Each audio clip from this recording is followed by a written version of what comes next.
Stay back. It's too dangerous. Hey. Back up, kid.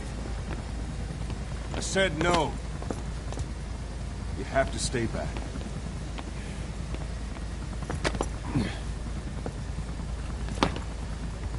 Some things can't be helped. Back to your quarters.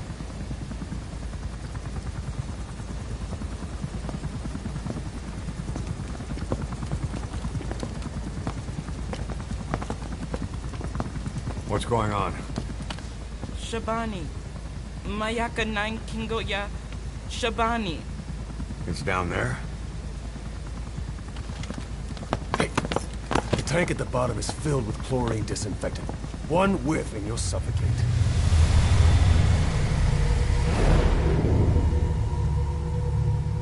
Don't even.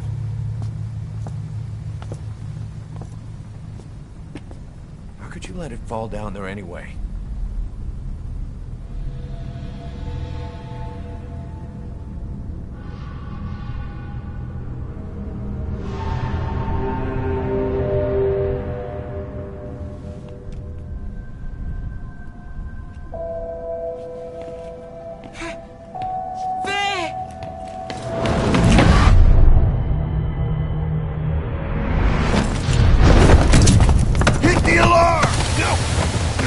Go down there, and it is over. Boss! Hey! Listen to me! There is no way to recover the body.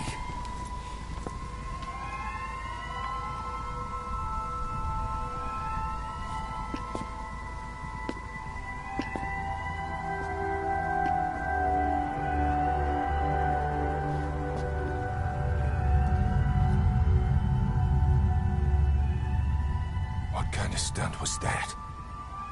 Trying to panic us?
Look.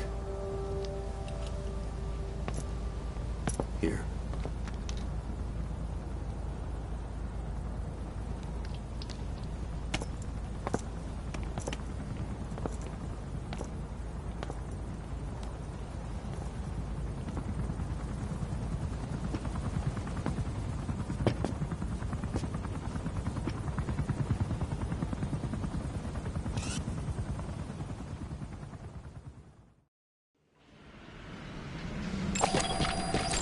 Boss, about that AI pod you retrieved from Emmerich's research facility. Guess what we found inside? A corpse. Human. The pod maintained a low internal temperature the whole time, and very little outside air got in. That would have slowed down decomposition. Still, the remains were mostly skeletal. Estimated time of death is between 6 months and a year ago. We put the screws to Huey about it. Listen to the tape. Turns out it was the body of someone we knew very well.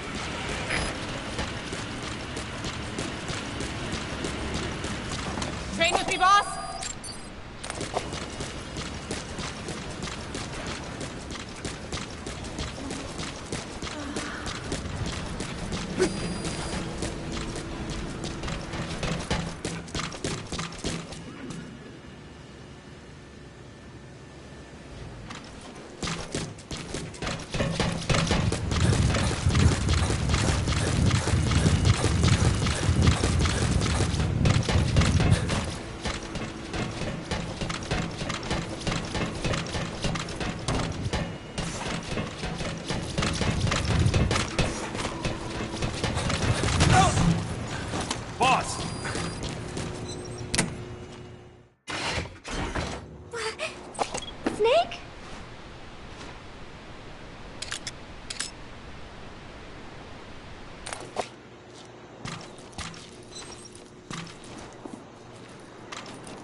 Thank you. You were always so kind to me, Snake.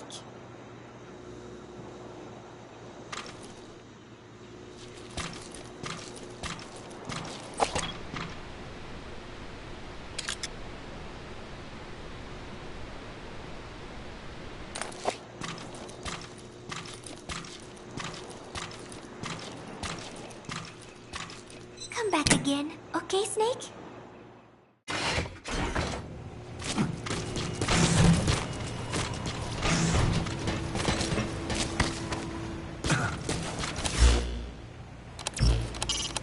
We're having Code Talker continue his parasite research. He's clearly very grateful to you. I'm sure he'll return the favor somehow.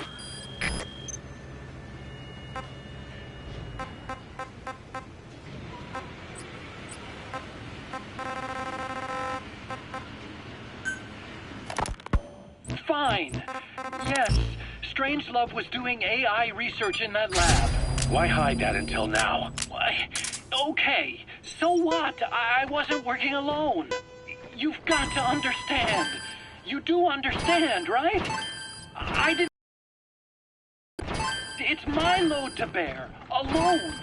So you didn't create the AI intended to drive Sahelanthropus. It was Strangelove. Skullface was never in favor of AI control. So naturally they argued. Strangelove, she got him angry and he killed her. How? You didn't see it? So you found her inside that pod after the fact. And you just left her body to rot in there. Or perhaps you put her in there afterward. I asked him not to take her away from me. So she was killed by Skullface, but you asked nicely, and he put her body in the AI pod for you? That's right. Pathetic. You know, we have another idea. That you killed her. Me? I couldn't kill her. You killed her and locked her body in the pod. I wouldn't. Don't treat me like one of you. I can't just kill anyone whenever I feel like it. I'm a normal human being. Oh, I see. So you just shut her inside and waited for her to die. I would never do that. What, you mean she killed herself? Yes. She climbed inside that pod and shut the door. It can't be opened from the outside. It was suicide. Suicide, I said. She killed herself. She got in when I wasn't looking and suffocated. She'd often try to do things like that. By the time I realized and opened the door, she wasn't breathing. I got scared and shut the pod again. I couldn't bring myself to open it back up. That's right. Me? Kill her? What is wrong with you? I see. Just tell me one more thing. Haven't you gotten enough today? Okay, I see it's a painful memory. You don't have to answer, just listen to the question. You see, we examined her remains. She had a scar on her lower abdomen, a surgical scar. It had been stitched up and had fully healed, meaning it was long before her death. She had a child, didn't she? Your child. Where's the kid? How should I know? So there is a child. I've never seen his face. What do you take us for? They took it all. Even my child. I didn't even know he'd been born. I lost everything. How old would he be? It's 4 years since then. And you know it's a boy. Strangelove said so. And his name? We called him Hal, even though I never saw his face. You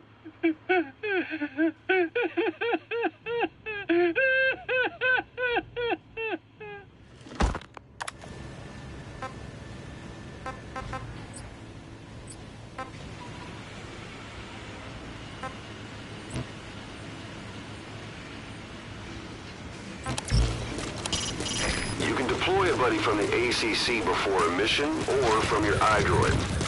Think carefully about the mission's objectives before deciding who you better take along. If you develop specialized equipment for them, they'll be able to help you out in even more situations. All mission-relevant data is aggregated in the ACC. That's where you can accept missions and change your equipment. When you're in the area of operations, the support unit will pass on information to you and handle your ammo resupplies.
Time for a mock battle, boss!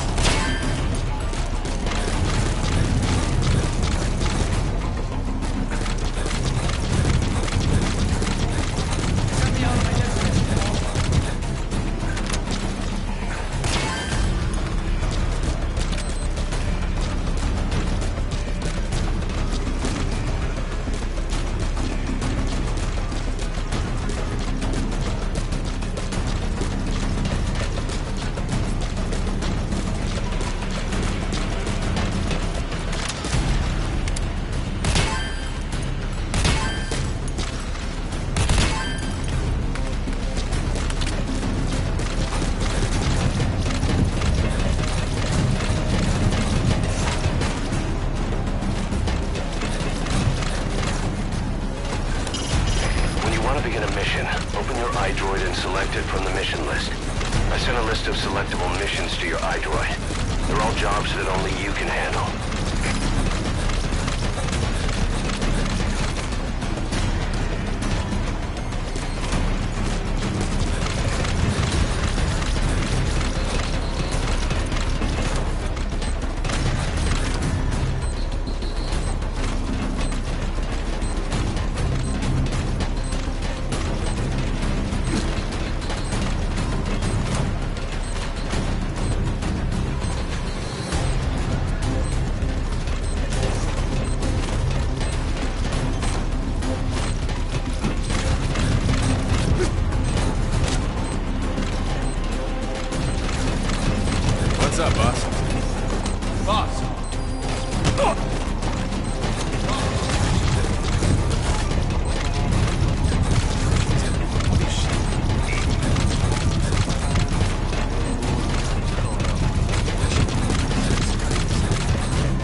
something I've been wondering.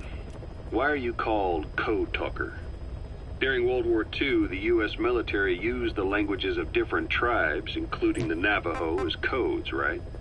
I know the term code talker was used to mean people sent to the battlefield to speak in those codes.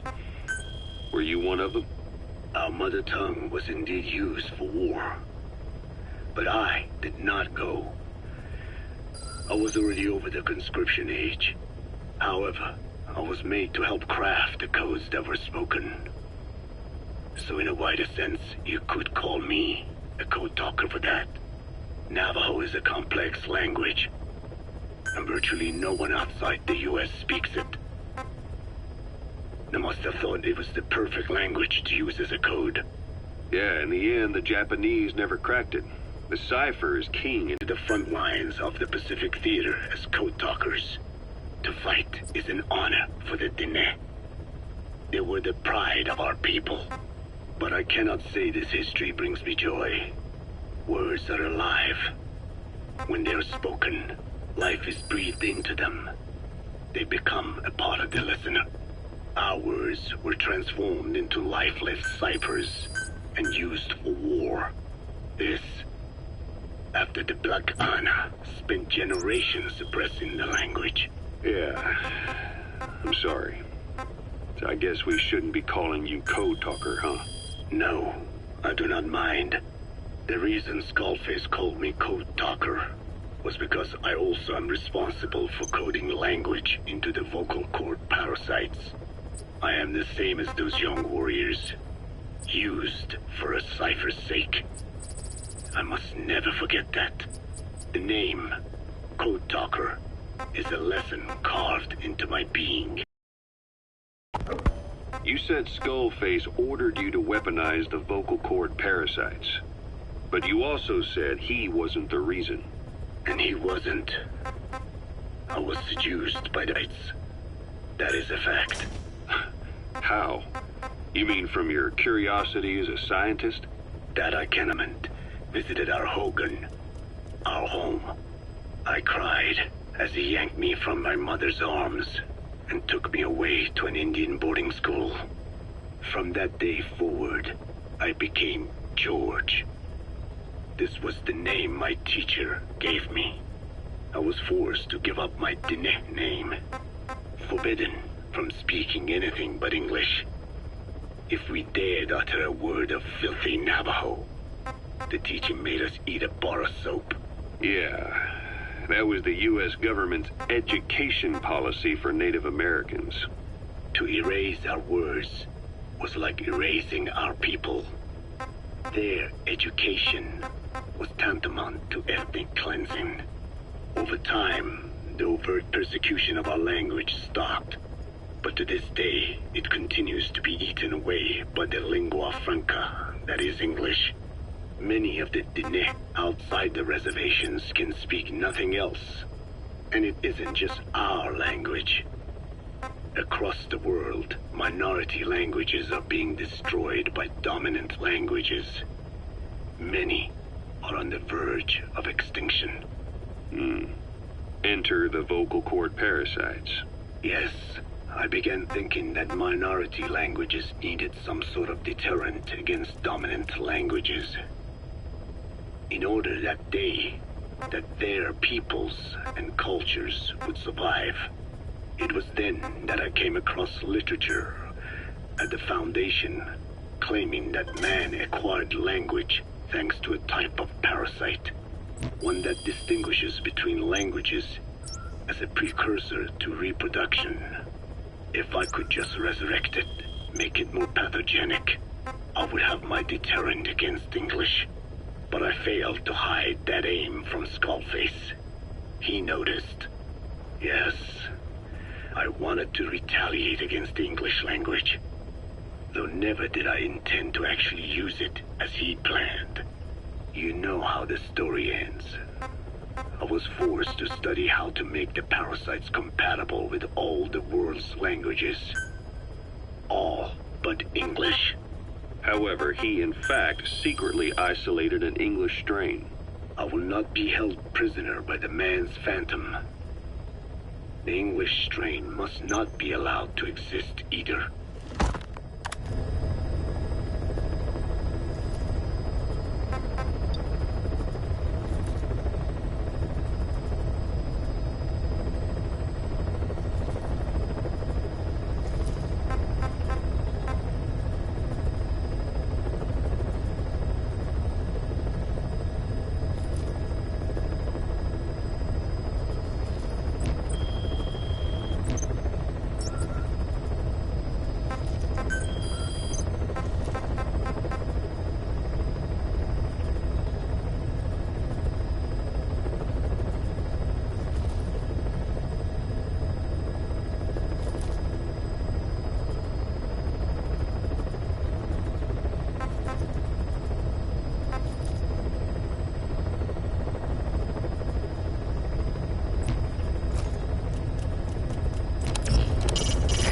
Having Code Talker continue his parasite research. He's clearly very grateful to you. I'm sure he'll return the favor somehow.